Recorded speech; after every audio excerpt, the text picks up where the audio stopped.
My name is Luke Hughes, and these are the people that I'll be presenting to. There we go. So, what we're going to be talking about today and what we're presenting is comma splices. Now, there'll be three sections throughout the presentation. There'll be what is a comma splice, where I use comma splices in my essay, and then questions at the end. So, first off, a comma splice is basically, in English grammar, it's a fault in an essay where you're using a comma to basically join two independent clauses and therefore creating a longer sentence rather than breaking it down into the two clauses that they are.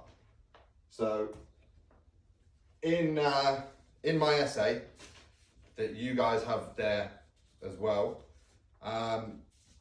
the teacher gave me my examples of where I use comma splices.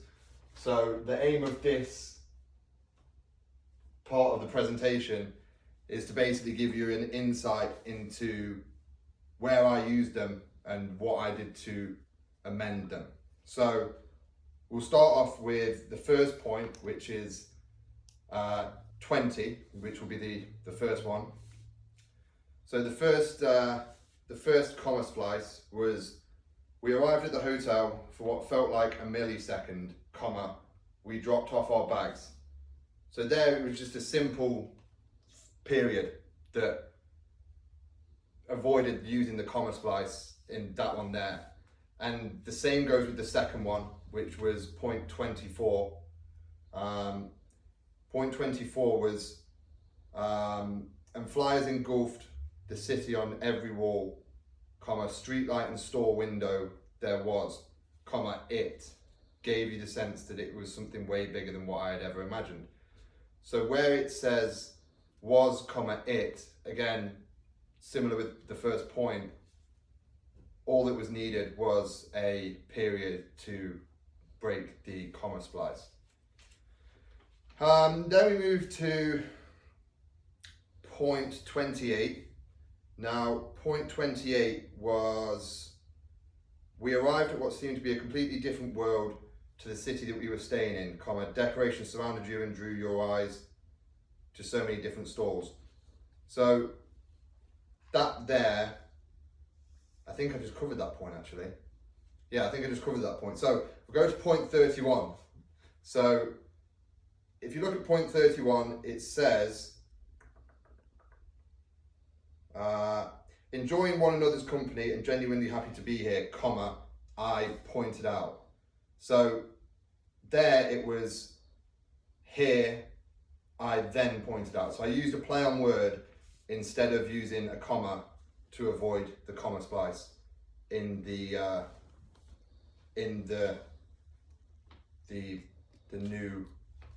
new version of the essay. So then I move to point 45.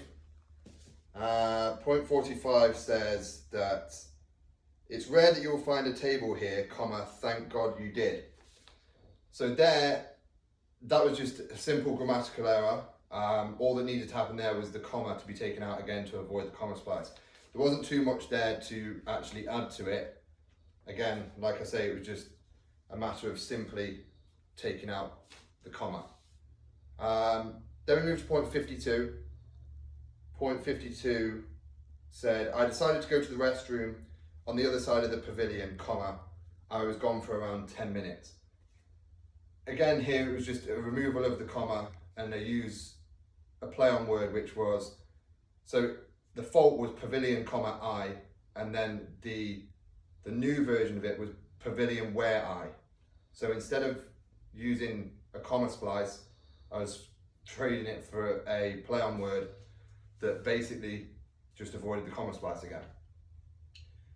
Now, number 61, which was, let me have a look here.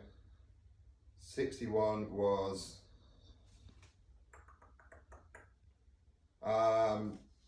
do anything about it, comma, her name. So that was changed. The fault was it, comma, her, because it was creating a comma splice because it was joining the two separate clauses together. All that needed to be put there was a full stop again. So again, another simple one, but it was just an easy fix again. And then the final one was point 62.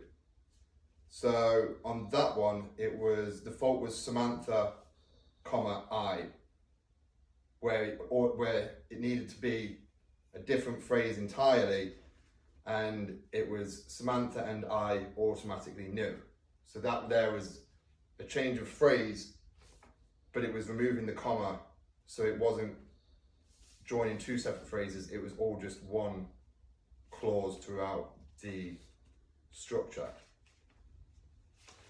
So now, I think we've done that, so I think now is a time for you guys to ask me questions about comma splices and what they are and how I've used them. All right. Well, why should you avoid a comma splice? You should avoid a comma splice, in my opinion, because it's joining two independent clauses by using a comma, and it creates one long sentence rather than separating it because they have no relevance to what you're speaking to before. So the use of different things such as semicolons and periods are able to break down comma splices and avoid them completely.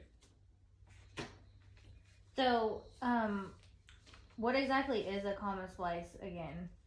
So a comma splice is basically, like I said at the beginning, it's a grammatical fault that is that happens when you insert a comma between two independent clauses, joining them together wrongly in a body of writing. Oh, okay. So it just kind of makes a run-on sentence. So yeah, just a run-on sentence.